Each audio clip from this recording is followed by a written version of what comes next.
for a Sunday sum up. So it's been an interesting couple of weeks because I didn't have a Sunday sum up last week, and this week I'm only doing half the week.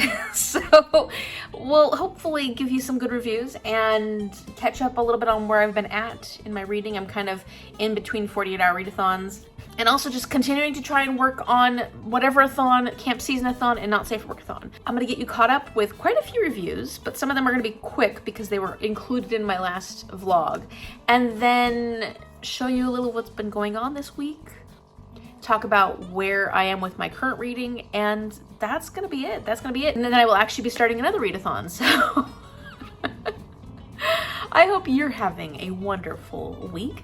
It's beautiful here. We're finally getting some nice weather, and things are okay with me. They're okay. June's going by very quickly, and school's already started again, so I'm a little bitter. But as far as my readathons are going, I feel like I'm doing pretty well, and my reading is going really well. I have completed, all things told, 10 books so far this month, and it is currently the 25th. So, you know, I don't have too many days left in the month to get more. I need to reach my 12-book goal for Whateverathon, and I think I'll be able to get there. It's been a really busy month, so good and bad, but you know, it's just moving along, and July will be here before I know it. Okay, so on my last Sunday sum up, I completely forgot to include how this works for my readathons, because I had recorded it for my 48-hour readathon, but I didn't record it for my Sunday sum up. So now I'm gonna tell you really quickly how this works. So for Camp Seasonathon, this wasn't originally on my Camp Seasonathon TBR, but I'm adding every book that works for the different prompts for Camp Seasonathon. And this actually works for Read a Sequel. So this is a sequel to the first book, The Tea Dragon Society. It probably could work for Not Safe for Workathon, but I haven't looked that up yet. For Whatever You Want-a-thon, which is really what I originally read this for anyways, was for Whatever You Want-a-thon. It works for a book that is under 300 pages, which is the spot right here. It also works for Last Letter, First Letter, because the book that I read before this was Shadow of Night, and then ends with a T, and this one starts with the and T, if you don't want to go by the. Oh, and then it also, I counted it for middle grade, because I consider this series to be middle grade accessible. It's hard to really classify this as a specific age range, but I think because I feel like it is appropriate for middle grade, then I am gonna count it as a middle grade. So I did. And then I was also able to check off for this, join the 48-hour readathon, because this was like the first main book that I finished for the 48-hour readathon for Whatever You Want-a-thon. So I got another bingo. This little teeny book got me another bingo. So I have 2 bingos now. Got a little plus sign in the center. So I'm hoping to get all the rest, but it might take a little more work for some of these other ones because I only have like 1 or 2 books that fulfill some of these other prompts. So we'll see how it goes. John Steinbeck's magic is that he can take the parts of humanity that a lot of people feel are stains of humanity, like vagrancy or lack of education, just the parts of men, women, whatever, that are not as attractive, the things that you kind of want to hide. And he makes them not only beautiful, but he also can make them profound, and he can find the specialness in characters. And he can really express that so well. He can make you fall in love with these characters that you may not look at twice every day, you know, or they may offend you and they may say something that pisses you off. You may write them off because they are causing issues. They steal something, they do something bad, and you write them off because you don't think they can be good because of that. And yet he can really just shift these characters in a way that makes you understand why they are who they are, why they've become what they have.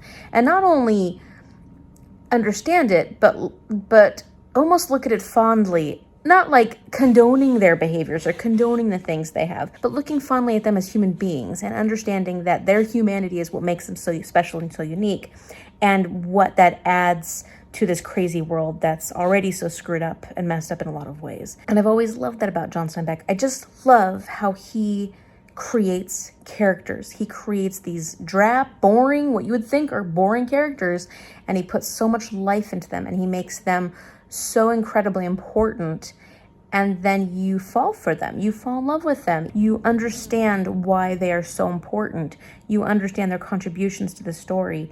And I just love that. And I think that's why I have loved so many of John Steinbeck's novels, is because of the way he handles his characters and the way he can make something so simplistic become so profound. And I also love that he gets you to question humanity and question your thoughts on humanity. Why do some people say that this is right and that is right? And what makes you the expert on what is right and wrong?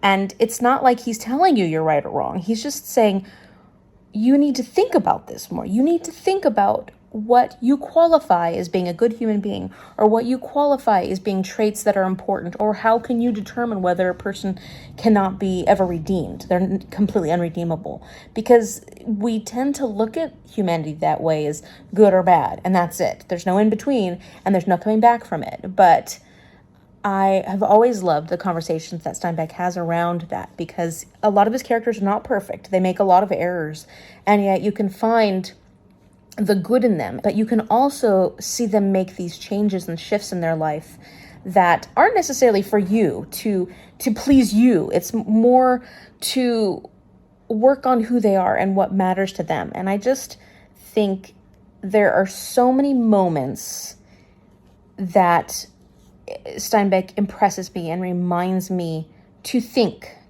more about people. And then also just to not expect everyone to be and do and act like me, or the way I want them to act, or the way I think they should act as human beings, because that is what makes humanity so beautiful. And I think that's one thing that Steinbeck has done such a great job capturing, is how different personalities are, how different people are, and how that is something to be celebrated.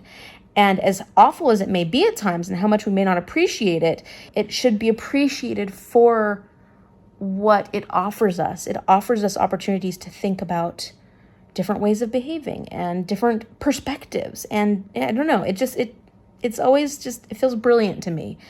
It feels brilliant to me. Okay, so it's time for some rapid fire reviews. So this past weekend was the Whatever You Want-a-thon 48-hour readathon. I read 3 books during it, didn't give them reviews and ratings, but I did talk about them quite a bit. So I'm not going to talk about them here that much, because I already did that. And if you would like to know more about that, go check out my 48-hour readathon vlog. I talk about these books while I'm reading them. And I'll just give you my rating and a little bit of information here. So first, we've got The Nature of Witches. And this book was the Camp Seasonathon group book. This is a book, a YA fantasy that everybody loves that reads it. And I was the person that didn't. I gave this book 3 stars. I didn't hate it. I didn't hate it at all. I enjoyed the process well enough of reading it, but it just wasn't for me. This wasn't written for me. So I enjoyed the love interest Sang, but I wasn't as into Clara. I didn't like being in her head. And she was going through a lot. Understandably, she has dealt with a lot of trauma in her life. But for some reason, her character just did not appeal to me. And then, of course, since there's not a lot of plot to this story, spending all this time in her head when she's just not that appealing of a character to me, it didn't work for me as well as it could have and would have, and I didn't enjoy it as much as I wanted to. It's a really cool concept. I really liked that this story was surrounding climate change, the issues we are seeing with climate change now, but I just thought it could have been so much more. Not saying that I would never read from this author again. I think this is a debut novel. I thought that there were really good things about this, but it just didn't work for me. And that is definitely a me thing, because so many other people who have read this have enjoyed it so much. So 3 stars. All right, so the next one was Fruits Basket Volume 4 by Natsuki Takaya. This is part of this really large series of manga about the Zodiac and these people that are members of the Zodiac, and they are actually turned into the Zodiac animals. And then, of course, there's this main character named Toru, and she ends up living with some of the Zodiac members, and kind of you follow her story. So this worked really well for quick read for Aurelium Spring Equinox. I'm finally getting some of my Aurelium books done. It was the Animal Studies book, and I'm really happy that I finally got one of those books done. And this is a really fun manga series that I'm enjoying, and I've been giving most of these bind-ups, because this is actually a bind-up of a lot of the different volumes. I've been giving most of them 4 stars, and so I'm really enjoying this series a lot, and it's helping a lot that I'm watching the 2019 anime series, because I'll read this and then I watch the series, and it helps a lot to make sure I'm getting everything straight in my head, because there's a lot of characters and there's a lot of different little side stories and things that happen in these, and it jumps around quite a bit, and so understanding what's going on completely, watching the show helps. I'm getting so much more used to reading manga. I haven't read a lot of manga in my time, and so it's fun to feel like I'm just getting in the groove and understanding what I'm reading and being able to pick up the process of reading mangas a lot quicker. As far as my little board goes, this worked for less read genre, and that actually gave me another bingo. I have 3 bingos so far in total. And then it also worked for TBR Veteran because, okay, so the reason I called this a TBR Veteran is because it's been sitting on my TBR shelf here. I got it from the library. It's been sitting there for a long time. And it's a manga, so I should have read this right away, right? No, it's been sitting there for over a month, well over a month, and it's now past due. So I need to get this review out so I can take it back. And finally, it counts for a different format, which I already have a heart for, but you still get the points, even if you can't count it for a bingo or anything like that. And then of course, finally, I'm using this for other diversity because it is written by a Japanese author and it is translated from Japanese. And then finally, the last book I want to talk about is the Tea Dragon Tapestry. This is the 3rd book in the Tea Dragon series, and this is by Kay O'Neill. I picked this up because I ended up pulling for Not Safe for Workathon Baby Brain, and that's a mood read. And so I was wanting something simple and quick and easy to read over the 48-hour readathon. So this was a perfect choice, and it finished out this series for me, which is great because I'm trying to finish series this year as much as I possibly can because I am starting new series. And I really enjoyed this. I'm giving it a 4.25 stars. I really liked that we came back to Greta and Minette. These are the people that the first graphic novel was surrounding, and I enjoyed this setting a little bit better. And I think it's mostly because we talk more about the Tea Dragons with this group of people. So in the 2nd book in the series, I gave it a 4-star because there just wasn't enough about the Tea Dragons in there. There was a lot of other great content I enjoyed, but there wasn't enough storylines surrounding the Tea Dragons. So we're back to our little Tea Dragons and we're getting more of their story again, which I really like. That part of these graphic novels. I noticed that that enhances my experience. So it was sweet, wholesome, wonderful, just as all of these graphic novels are. They all are incredibly sweet and wholesome, and they're all incredibly diverse. Both have multiple LGBTQ plus representations, and they have other representation in here. So there's a lot of great diversity in these books, and I feel like Kay O'Neill does it very well. I think these are wonderfully atmospheric, and if you have a cup of tea and you sit here and you read a book about tea dragons, it's just like the perfect way to spend an afternoon. It just really is nice. So the other reason I picked this one is because I didn't really have any books that had GPS on the cover, which is the prompt right here, GPS on the cover, because it's Gavin, Pris, and Sandra, and they're the hosts of TBR Travelers. So it had to have those 3 letters in the cover, and I didn't have any books like that. All my books on my TBR did not have all those letters, oddly enough. So I picked up this one because it has the G, the P, and the S in the title. And I don't know if I'm going to be able to do another blackout where I have the GPS in the title because I just don't have any books on my TBR that have those in the title. So I got it fulfilled for that. And then this continues the series. In fact, it finishes the series, so I counted it for those points. And it's a less read genre. I know graphic novels aren't their own genre, but I feel like when it comes to bookstores or when it comes to organization, we tend to separate graphic novels into their own category. And so I'm going to count it for less read genre because graphic novels are one that I don't read that often. And I'm starting to get into more, but I still don't read them very often compared to other books. And now that is where my bingo board currently stands. I only have 3 bingos. I'm hoping to have more soon. I might be able to cross off this one soon. I hope to cross off this one soon. We'll see. I may have to adjust my personal goal or start working on that. And a couple other updates that happened during my 48-hour readathon, but I haven't been able to tell you about them here, are that I did pick my next Not Safe for Workathon prompt, and that was, surprise, it's twins! Read a duology. So that's fun because, you know, it's 2 books. And so for this one, I am reading Cannery by John Steinbeck. For William Spring Equinox, one of my courses is restoration, and that's to read a book that features healers. At that time in Cannery, which was a very poor area in Monterey, Doc Ricketts was the only doctor, healthcare provider. He wasn't licensed as a doctor, but he was an ecologist. He actually did a lot of biological sciences, but he took care of everybody in that town. Like when they were sick, they went to him. So I feel like he is a healer, and that works for Restoration.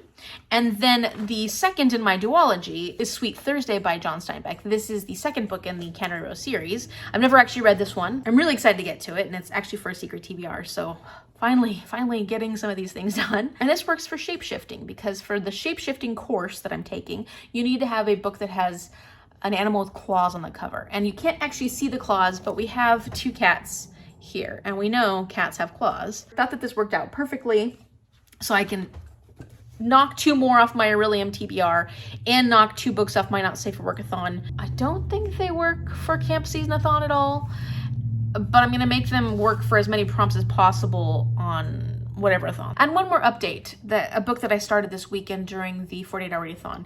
It fulfills a Not Safe for Workathon prompt, which is forceps or vacuum. Pick a book that sucks or you want to grab by the haunches. So I'm reading The Shadow of the Wind by Ruiz, Zafon. And I want to grab this book by the haunches because, for one, I need to get to it because I'm reading it with Danielle from Book Heart. We're buddy reading it together, and that's why I started it before picking it out of the jar, because I need to be reading a certain number of pages every day for our buddy read. But also, this is a book that I read like 11 years ago. And when I read it, I absolutely loved it. Considered it one of my all-time favorite books. I'm kind of nervous, but excited to get into it and see if it still remains one of my all-time favorite books. So far, it's feeling good, and it feels very nostalgic. I'm like remembering things about it. Not as much as I'd like, but this memory is like a sieve, right? So I think those are all my updates for what I did, what I completed over this 48-hour readathon weekend. So if you'd like to know more about my experience and see how it went, I will link that video up here and down in the description box below. So check it out.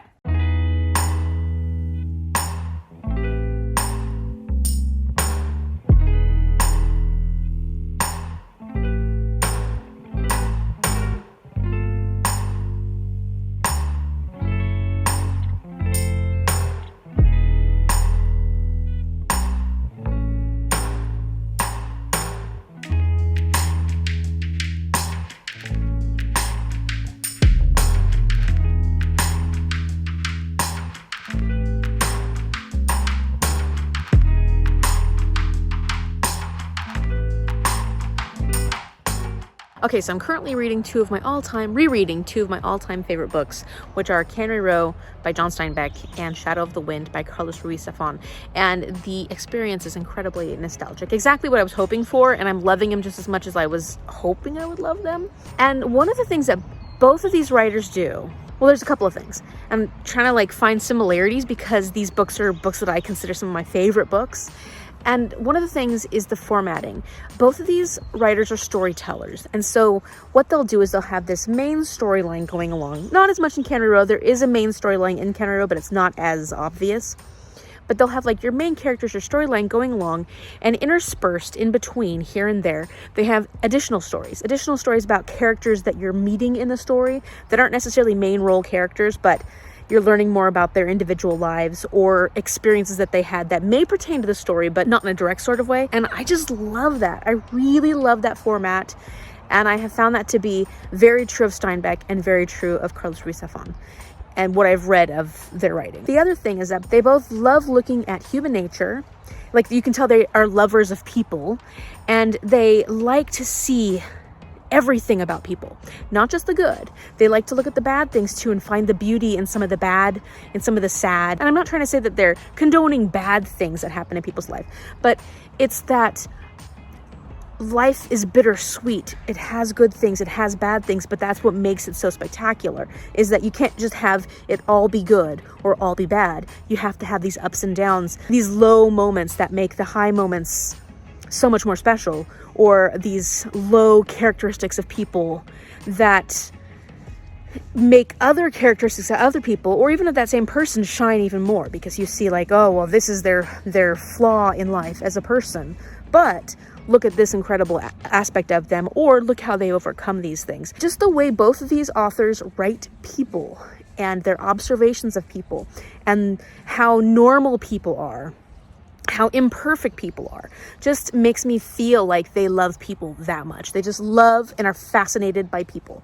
And I really enjoy that. Which means I must be the same. And I must feel the same way these two authors do, because when I'm reading both of these books right now, I'm finding so many things that are similar, not in their writing style necessarily, like their voice, but in the way that they approach their characters and review their characters and explain their characters. And I feel like it just, to me, the thing I'm carrying away with it is that they love people. Like, they love all the dirtiness, they love all the goodness, they love all the badness, they love all the things about people, and they love exploring that. And I guess I do too, because I'm just enjoying this experience. I'm really enjoying my rereads right now. So I'm quite happy. And it's kind of cool to read them at the same time and see these similarities and understand a little bit more about myself as a reader and what I enjoy. So on the 16th of June, I finished my 7th book of the month. So halfway through, and I've already got 7 books done. That's pretty good. That's actually pretty good. I finished The Weeping Tide by Amanda Foody. This is the 2nd book in the Waldorlore series. And as I kind of was suspecting as I was reading it, this is not one I love as much as the first book. Now, the first book I gave 5 stars.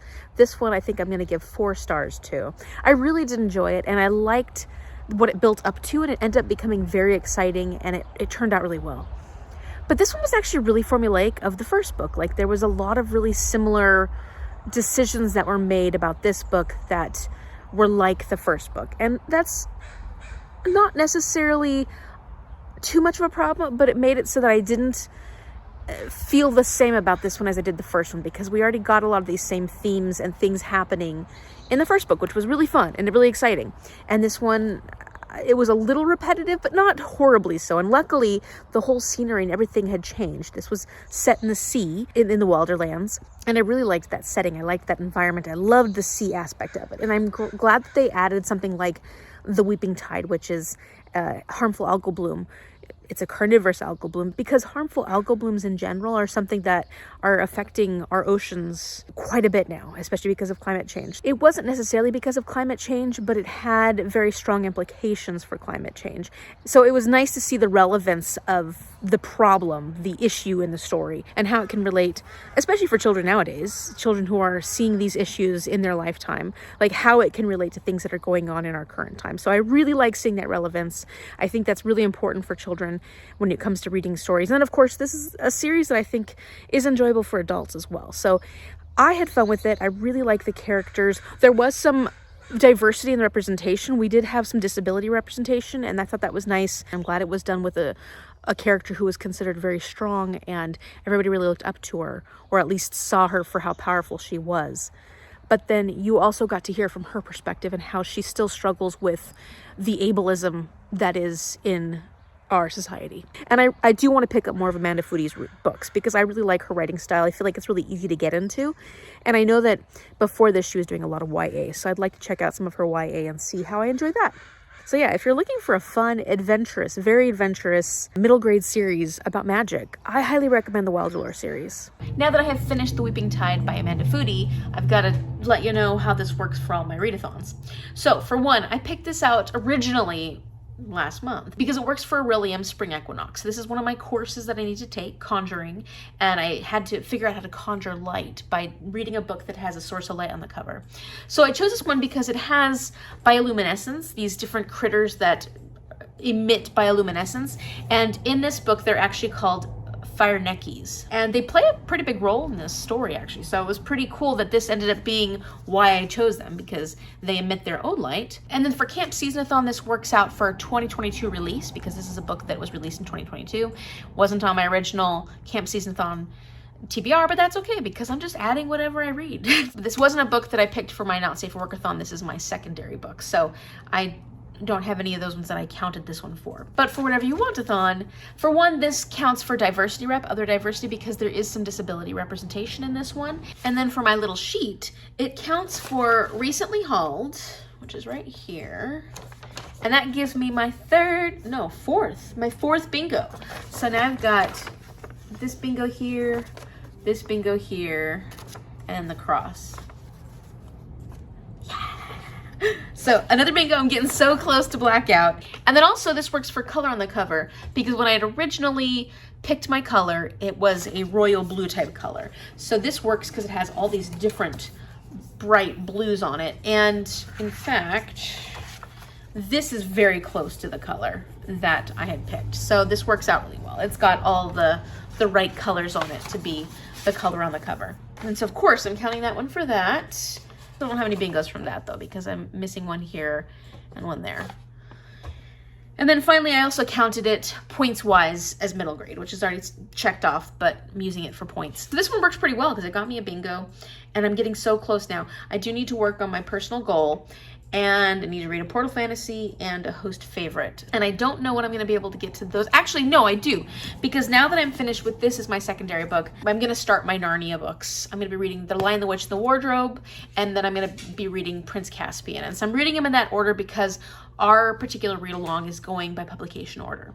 So these are Portal Fantasy books. When I read The Lion, the Witch, and the Wardrobe, that will cover this one, and I'll be able to get at least 2 more, 3 more. So yeah, these are the next ones I'm going to work on after I've finished Cannery Row and Sweet Thursday. So I'm getting through these books. It feels really good. I'm getting a lot of reading done. And luckily, a lot of these books that are coming up are fairly short. You know, they're not too long, so I'm able to just kind of get through them pretty quickly, which is very convenient on a month when you're doing a lot of readathons. Okay, science lesson of the day. See these little things? These are what spittle bugs create. They're like little spittle bubble thingies. And apparently spittlebugs can create tons. And so these are what the nymphs of these bugs, which are frog hoppers, actually they create them while they're consuming the plant. And the purpose of them, and here's one that has that's what the nymph looks like. They create these bubbles while they're eating, and they, you know, keep them protected from crazy weather changes. They also keep them protected from predators and stuff, kind of covers them up. But that's what they look like. Those are little spittlebug nymphs. And they'll be creating a whole bunch of these. Ooh, can we see them doing it?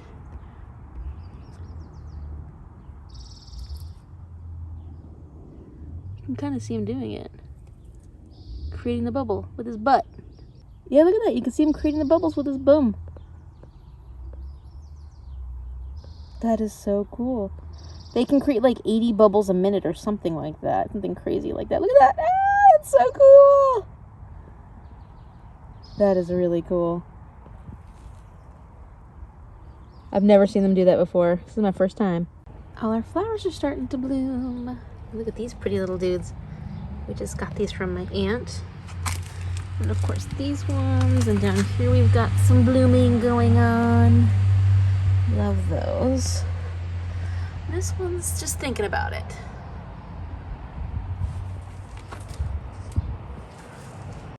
Hey, Val.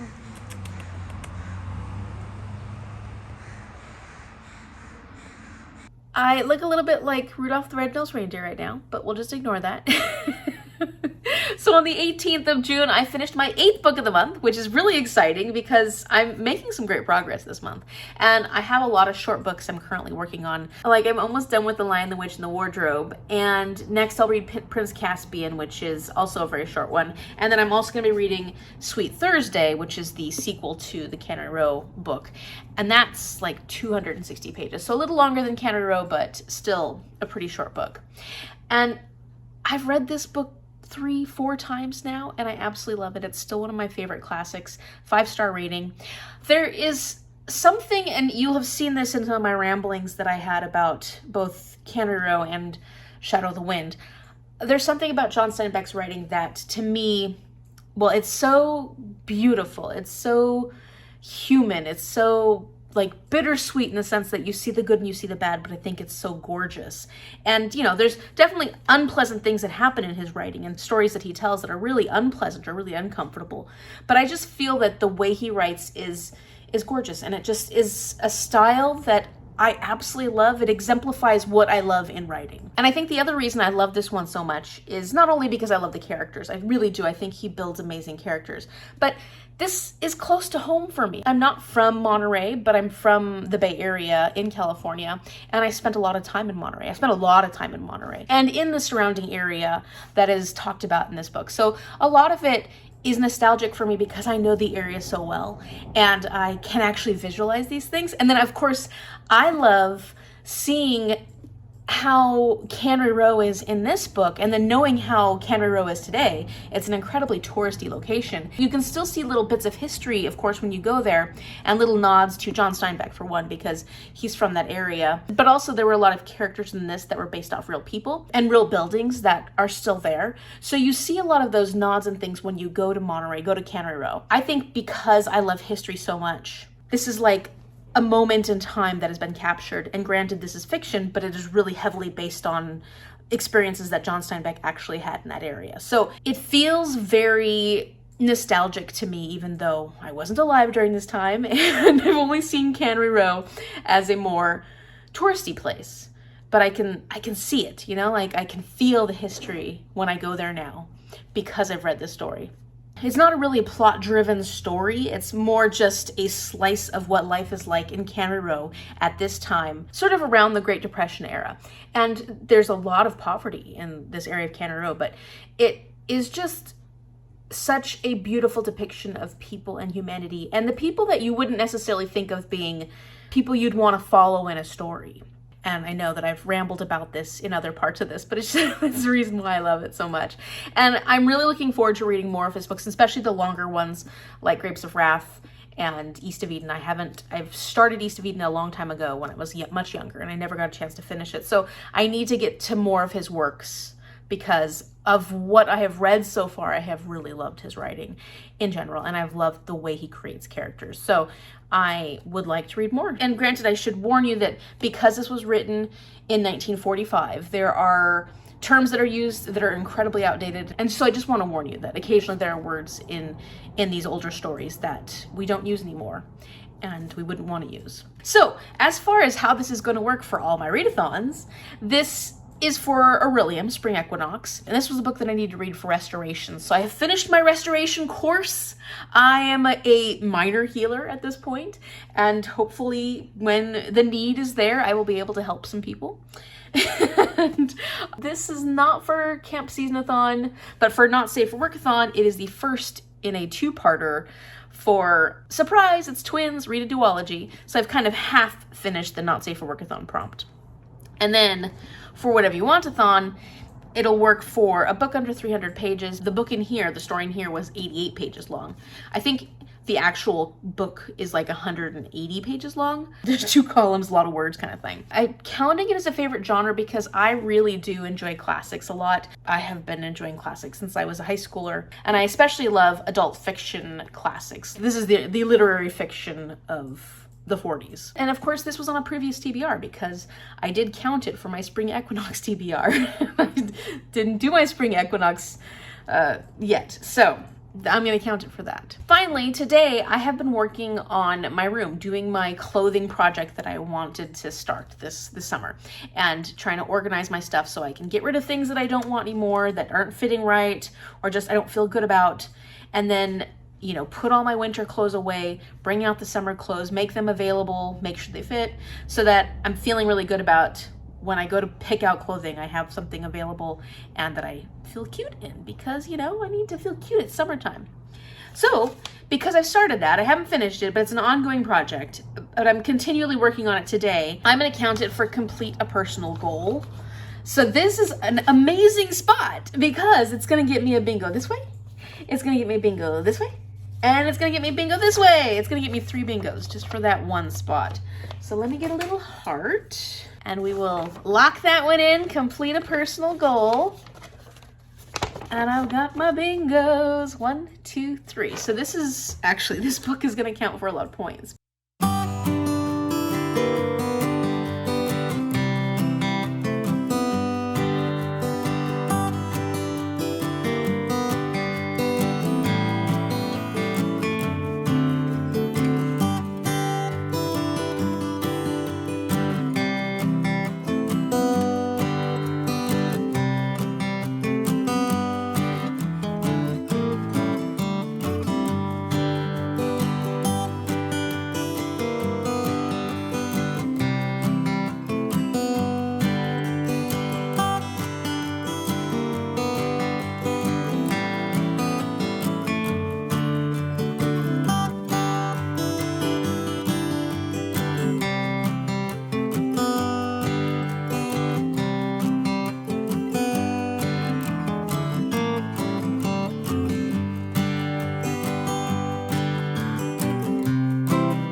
Lots and lots of staying nettle.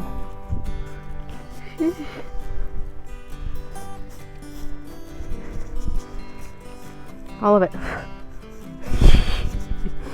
You don't want to fall off the trail here.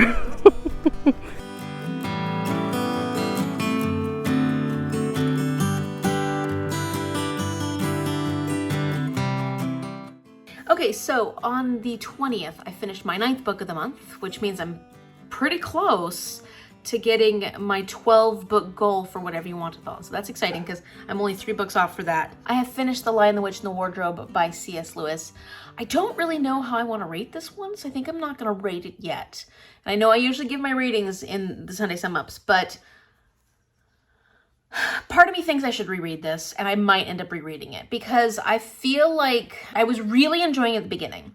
And then I hit a point where, I don't want to say I was losing interest. It wasn't that. I was having a hard time focusing on it, and I was, falling asleep. So I think it doesn't bode well, but I still feel like I enjoyed it. So I don't know. It's definitely not a 5-star read for me, but I did enjoy this. I liked the writing style, C.S. Lewis writing style. It's a very simplistic writing style, which is nice because this would work very well for a younger audience, as well as you can enjoy it as an adult. I recognized a lot of the biblical references, and considering I'm not a religious person, that was interesting that I was able to see it. And I thought that that was an interesting way to get the moralistic implications into this story. And, obviously see where C.S. Lewis pulled his influence from.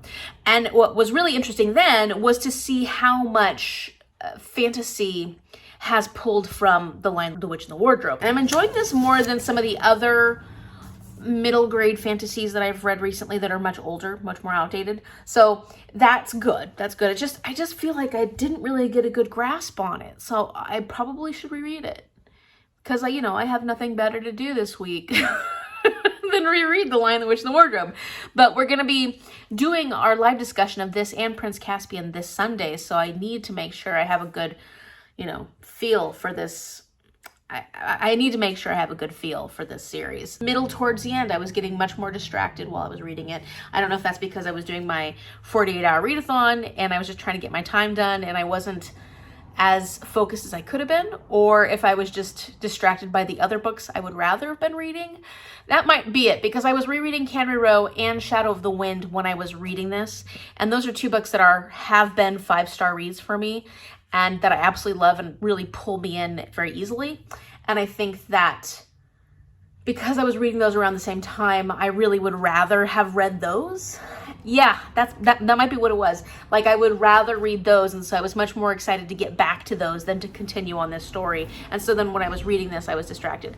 And so, that feels like it's not really fair to say about this story because it wasn't boring and it wasn't uninteresting.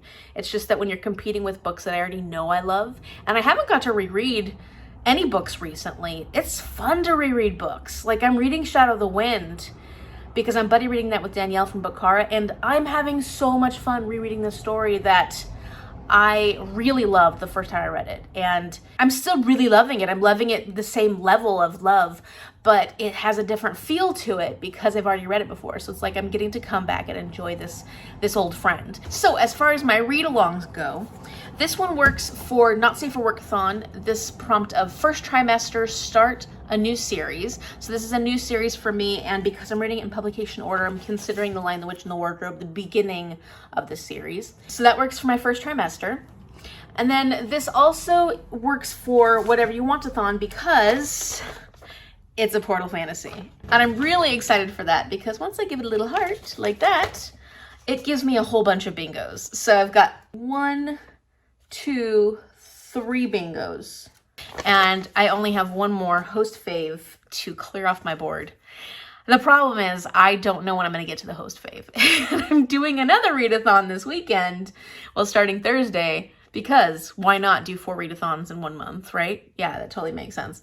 And we'll see what comes up. I don't get to choose what comes up. I'm going to be using all the books on my current TBR, books that I need to read, but I don't get to choose what order I'm going to read them in. I don't get to choose what I'm reading. So fingers crossed that a host fave comes up during that. Otherwise, I will be stuck on this until that 48-hour / however long I go with it readathon lasts. I'm a glutton for punishment. What can I say? And then for Camp Seasonathon, I'm actually going to count this as a top priority book. So one of the prompts was 22 in 2022 or a top priority book. And because Christine asked me to buddy read this series with her at the beginning of the year, like this was a goal for the year that we would read this whole series together. So it's definitely a top priority. It was a book I had to read this month.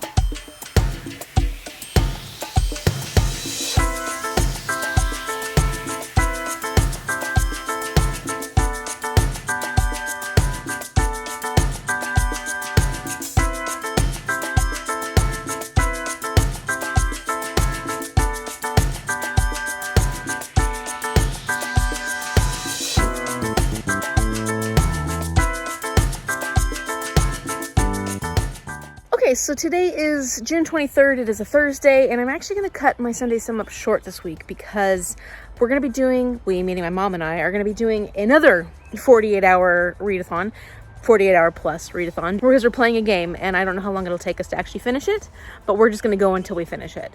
And so I'm really excited about that, but I figured it would be a lot easier content-wise to just cut off the Sunday Sim up here and include all the content going forward in my vlog for that readathon. So I wanted to get you a little caught up on where I'm at with my reading. I'm currently with my audiobook Little Dorrit by Charles Dickens. I'm 12% of the way through that. Just not in the mood to read audiobooks right now. So I make little teeny like progress here and there. I make some progress when I'm driving somewhere, but honestly not much progress aside from that. And then as far as Shadow of the Wind goes, I'm a third of the way through that. I'm waiting a little bit because Danielle's trying to catch up with our buddy reads, so I'm not gonna make too much progress on that right now. And I'm just finding that I have good taste. And then as far as the physical book that I'm currently reading for Not Safe for Workathon, I'm reading Sweet Thursday by John Steinbeck. This is the second in my surprise, it's twins duology prompt. I think it's like 240 pages and I'm 168 pages in. I wanted to be a little further along on that one, but I just haven't had as much time to read this week as I had hoped I would. But I'm enjoying it. You know, Cannery is a 5-star read. It's one of those books that I absolutely love. It's one of my favorite classics. And I'm enjoying Sweet Thursday, but the writing style is quite a bit different, which is interesting to see how different Steinbeck's writing was 9 years later after writing the first book. And it doesn't feel as nostalgic to me. Obviously, this is my first time reading this one. And the writing style feels different, so I'm enjoying it. And every time I pick it up, I have a hard time putting it down. So it's like, I can't say I'm not enjoying it, but I'm not getting the same 5-star vibes as I did with Cannery. But, you know, that's okay. I'm still having a good time reading it, and I'm glad that I'll be able to get another series done. So that's exciting. So hopefully I can get that one done today before we start our readathon, but I don't know. We'll see. As far as Whatever You Want-a-thon, since I've been kind of updating you on my bingo board, I have one spot that's still open, and that's Host Fave. And Psalm for the Wild Built actually just became available at my library. So they're sending that to me, and it'll take a couple of days to get to me. Hopefully not too long. And so that's a nice short one. And hopefully I can work that into the readathon I'm doing this weekend, because then I will be able to have my blackout, and that will be fantastic. I wonder if I will actually finish all 4 books on my Game of Bookish Life TBR. I may not, but we'll just see what happens when it happens. The month is not over yet. I like to go to the very last minute of the month when it comes to my reads. So let me know in the comment section down below, what was the best book you read in these last couple of weeks? Or let me know what was the most surprising one. Is there a book that you expected to absolutely love or absolutely dislike that, changed your mind? So if you like this video, give it a thumbs up and subscribe so you can see what happens on my 48-hour readathon this weekend and what happens with the end of this month full of 3 different readathons. So thank you so much for watching, and I will see you later.